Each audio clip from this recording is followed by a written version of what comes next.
Hello everyone, I am Dr. Gayathrik, consultant child psychiatrist at Maarga Mind Care.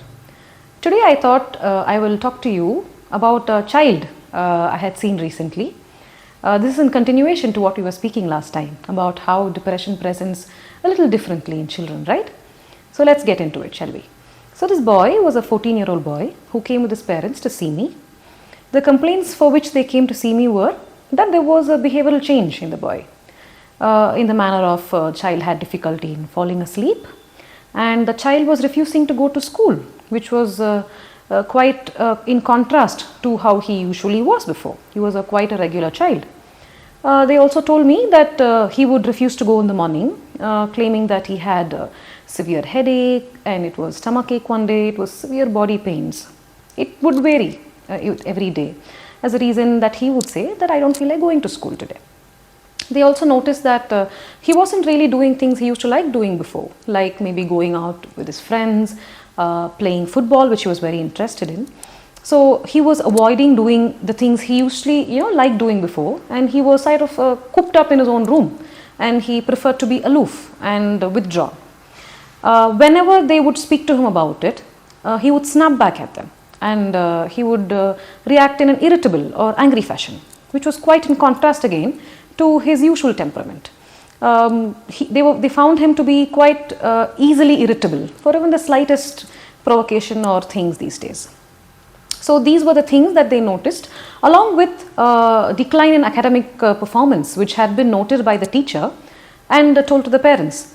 So they had brought him in for these complaints, and upon having a one-on-one chat with the boy, he told me about the fact that they had recently moved about a year ago from another place due to transfer of his parents' job, and he was finding the new place and the new school to be quite daunting.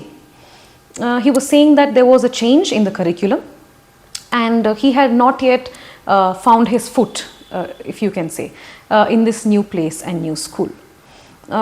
He said that though he understood that this was important for their careers, he would unwittingly blame his parents, as he felt that it is only because of them that he landed up in this situation, that he missed his friends and his old life from his old city and old school, and that nothing made him feel joy anymore, even playing football or going out with his friends. Or he had found friends, he said, but he would still often think about the friends he had in his old school and old place.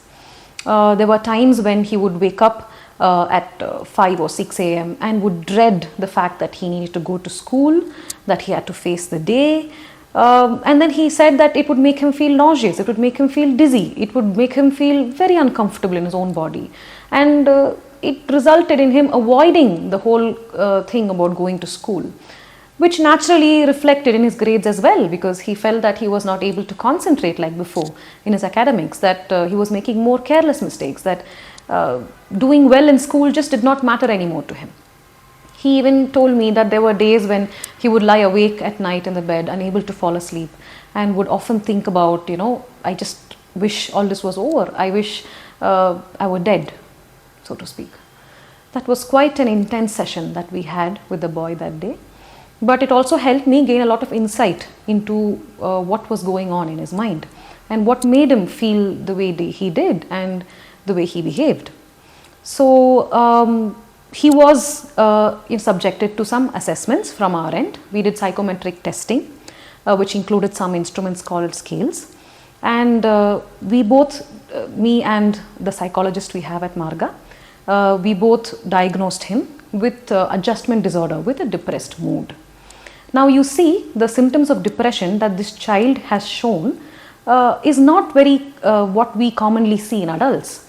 It presents more as somatic body pains, as refusal to go and play with friends, and irritability, where he was snapping back at his parents, and academic decline as well. So we spoke to the parents in detail, and we psychoeducated the parents about what could be the possible reason that he was behaving this way, and about the diagnosis as well. And we started him on both medication and therapy. medication which we gave him were antidepressants, which he needed briefly to help him cope and to engage in therapy, which we suggested as a cognitive behavioral therapy for the boy. So about 2 to 3 weeks later, that when he came to review with us, we noticed that there was significant improvement in his sleep, in his energy levels, his willingness to go to school and play with friends, so to speak. And we are looking forward to seeing him more, and I'm sure that we will see a lot of improvement in the coming reviews with him.